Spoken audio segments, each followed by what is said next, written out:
Big TV భక్తి సమాచారం WhatsApp ఛానల్లో జాయిన్ అవ్వండి. అన్ని విశేషాలు ఎప్పటికప్పుడు తెలుసుకోండి. నమస్కారం. ఆండాళ్ తిరువలిగలే శరణు. జయ శ్రీకృష్ణ. 19వ పాసురం. ఈ 19వ పాసురంలో అమ్మ నాన్న అంటే ఎవరు? శ్రీకృష్ణుడు, నీలాదేవి ఎలా పడుకున్నారు, ఎలా ఉన్నారు, వారిని గోపికలంతా ఎలా నిద్ర మేల్కొల్పుతున్నారు, ఈ భావన, ఈ వర్ణన చాలా అద్భుతంగా వివరించారు.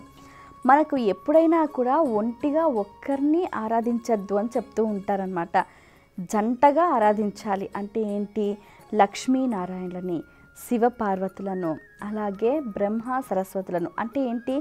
దంపతి సమేతంగా మనం ఎప్పుడు కూడా ఆరాధన చేయాలి. అమ్మనొక్కరిని సపరేట్గా, నాన్ననొక్కరిని సపరేట్గా మనం ఆరాధన చేయకూడదు. చేసినా ఫలితం ఉండదు అని చెప్తూ ఉంటారు. అయితే ఇక్కడ ఈ 19వ పాసురంలో అమ్మా నాన్న ఇద్దరిని కలిపి వీరు చాలా అద్భుతంగా వర్ణిస్తూ ఉంటారు. మరి వీరు ఎక్కడున్నారు, ఎలా ఉన్నారు, ఏ స్థితిలో ఉన్నారు అని అంటే ఆ లతలతో కూడిన ఒక పందిరి పైన కోకిలలు ధ్వని చేయుచుండగా, నెమలులు నాట్యం ఆడుచుండగా, అక్కడ మంచానికి చుట్టూ కూడా దీపాలు చక్కగా దేదీప్యమానంగా ప్రజ్వలిల్లుచుండగా, ఏనుగు దంతముతో చేయబడిన కోళ్లతో ఉన్న మంచం పైన వారు పరున్నారు. ఆ మంచం ఎలా ఉందట అంటే ఏ కాలానికి తగ్గట్టు ఆ కాలానికి అనుగుణంగా ఉందట. అంటే ఉదాహరణకు ఇప్పుడు చలికాలం అనుకోండి, వెచ్చగా ఉంటుందట. ఎండాకాలం అయితే చల్లగా ఉంటుందట.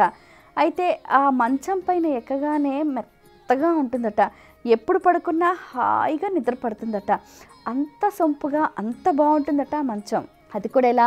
స్రవించిన మదించిన ఏనుగు దంతాలతో చేసిన కోళ్లతో. అంటే ఆ మంచాన్ని కూడా ఎంత అద్భుతంగా వర్ణిస్తూ ఉన్నారు అని అంటే, ఆ మంచంపై ఉన్న ఆ సౌకర్యంతో కూడిన ఆ పాన్పు అన్నమాట. అది కూడా ఎలా ఉంది? ఎత్తుగా ఉందట. అయితే ఇక్కడ నీలాదేవి ఎలా ఉంది అని అంటే, చక్కని పుష్పాలను గుత్తులుగా ఉన్న సుగంధ పరిమళాలు వెదజల్లే వాటిని కేశంలో ముడుచుకొని విశాలమైన వక్షస్థలం కలిగిన ఓ నీలాదేవి, నీపైన విశాలమైన వక్షాలతో నిద్రిస్తున్న ఓ కృష్ణ, నీకై మేము వచ్చామయ్యా, నిద్ర మేల్కొనవయ్యా అంటూ కూడా వారు ప్రార్థిస్తూ ఉంటారు. ఇంకా ఒకవైపు నిట్టూర్పుగా గోపికలు ఏమంటారంటే, నల్లని కాటుక కలిగిన ఓ నీలాదేవి, నీ చూపుతో మా కృష్ణుడిని బంధిస్తున్నావా? కాసేపైనా నీ విరహ వేదనను ఆపి మా వైపు వచ్చుటకు అనుమతింపవా?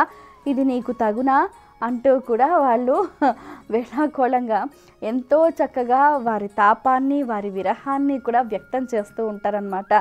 అయితే ఇదంతా కూడా ఈ వర్ణన అంటే, ఇప్పుడు వీళ్ళు ఎవరిని లేపినా ఎవ్వరూ లేవట్లేదు. ఏంటిది? మేము ఎందుకు వచ్చాం, దేనికోసం వచ్చాం? నీకోసం కదా కృష్ణ, నువ్వు ఇస్తానంటేనే కదా మేము వచ్చింది. ఇది తగునా నీకు? ఎంతకు నిద్ర మేల్కొనట్లేదు? లేవయ్యా, మేల్కొనవయ్యా అని. సరే, మేల్కొనట్లేదు. అమ్మనైనా అడుగుదాం. అమ్మ, మరి నీపైన ఎంతో హాయిగా నిద్రిస్తున్న కృష్ణుణ్ణి మా వైపుకు పంపమ్మా, మేము అతని కోసం వచ్చాము అంటారనమాట. అయితే ఇక్కడ ఏంటి అని అంటే, మనం పరమాత్మను చేరుకోవాలి అని వచ్చినప్పుడు ఆ చుట్టూ ఉన్న దీపాలు ఏంటి అంటే ఒక జ్ఞాన దీపాలు అనమాట. ఒక తత్వాన్ని మనకు అందిస్తూ ఉన్నాయి అనమాట. అంటే ఏంటి? ఇక్కడ జీవాత్మ, పరమాత్మ. ఇక్కడ ఉన్నవి భౌతికంగా. ఇక్కడ నీలాదేవి, కృష్ణుడు ఒకరిపై ఒకరు అనే ఆ పాన్పుపై ఉన్నారు అని అంటే ఏంటి అర్థము? మనం బాహ్యంగా, లౌకికంగా ఆలోచించకూడదు. తాత్విక దృష్టితోటి ఆ సందర్భాన్ని మనం అనునయించుకోవాలి.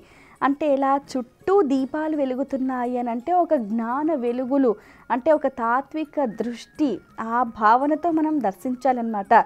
ఇక్కడ ఏంటిది? ప్రకృతి, పురుషుడు అన్నమాట. అమ్మవారు, అయ్యవారు కదా. అంటే ఏంటి? జీవాత్మ, పరమాత్మ అన్నమాట. జీవాత్మ, పరమాత్మ ఎలా ఉన్నారు అని అంటే, ఒకరిని విడిచి ఒకరు ఉండలేనంతగా విడదీయరాని బంధంతో పెనవేసుకొని ఉన్నారన్న సందర్భాన్ని ఇక్కడ వర్ణిస్తూ ఉన్నారనమాట. ఇక్కడ మెత్తటి పాన్పు అంటే ఏంటి? ఇక్కడ భోగాలకు మనము లొంగామా అంతే సంగతులు. సో ఇటువంటి వాటిపైన మనము మన మనస్సు, చిత్తచాంచల్యం అటువైపుకు పోనివ్వకుండా అంటే ఏంటి లగ్జరీస్ని ఎంజాయ్ చేయాలి అని అనుకున్నాము అని అంటే ఈ జీవితము ఈ జన్మ ఏవి సరిపోవు మనకు. ఒక తాత్విక దృష్టితోటి ఆ పరమాత్మను చేరుకోవాలి అని అంటే ఇక్కడ ఏంటి గోపికలంతా కూడా ఒక పరిశుద్ధమైన హృదయంతో వచ్చారు. ఏంటి ఒక పరా అనే వాద్యాన్ని తీసుకోవడానికి వచ్చారు. అది సాధించుకోవటానికి వాళ్ళు చేసే ప్రయత్నము, వారి తపన, వారి ఆవేదన, వారి విరహం ఒక్క మాటలో వర్ణించలేము. ఓ నీలాదేవి ఇక్కడ కూడా చూడండి, మరి వాళ్ళు పిలుస్తున్నారు కదా, మీరు వెళ్ళొచ్చు కదా నీలాదేవి అనొచ్చు. కానీ అలా అనలా. అంటే ఏంటి, వారికి ఏ విధంగా స్వామి అనుగ్రహం ఎలా దక్కాలో అంటే నువ్వు వెళ్ళొద్దు అంటూ కూడా తన చూపుతో స్వామిని కట్టిపడేస్తుంది. మరి ఆ కాసేపైన విరహాన్ని నువ్వు భరించి కృష్ణుని మా వైపుకు పంపవా అంటూ కూడా వీళ్ళు గోపికలు వేడుకుంటారు. అలాగే కృష్ణుడు లేచి వెళ్ళడానికి బయలుదేరినప్పుడు చెయ్యి పట్టుకొని లాగుతుందన్నమాట, వెళ్ళకు అని. అంటే ఏమిటి, అతను స్వచ్ఛంగా అక్కడ వాళ్ళు పిలుస్తున్నారు, వాళ్ళ కోసం నేను వెళ్ళాలి అని స్వయం ఉద్యుక్తుడు అవ్వాలి కృష్ణుడు అని ఆ ప్రేరణ కోసం నీలాదేవి ఇలా ప్రవర్తించిందనమాట. చూసారా, అమ్మ హృదయం అంటే నిజంగా అమ్మ హృదయమే. అసలు ఆ వెన్న ముద్ద కన్నా కూడా మధురంగా ఉంటుంది అమ్మ హృదయం. అంటే ఏంటి, తన చూపుతో కట్టిపడేసిన, చెయ్యి పట్టుకొని తన చర్యతో బంధించిన భక్తుల కోసం భగవంతుడు ముందుకు సాగిపోతూ ఉంటాడు. ఆ వర్ణన అనేది ఈ పాసురంలో చాలా అద్భుతంగా ఉంటుంది. ప్రతి ఒక్కరూ కూడా శ్రవణ చేయాలి. అంటే ఏంటి, భోగ విలాసాల వైపు మన మనస్సు మళ్లించకుండా ఈ జీవాత్మ పరమాత్మలో కైంకర్యం చేసుకోవాలి.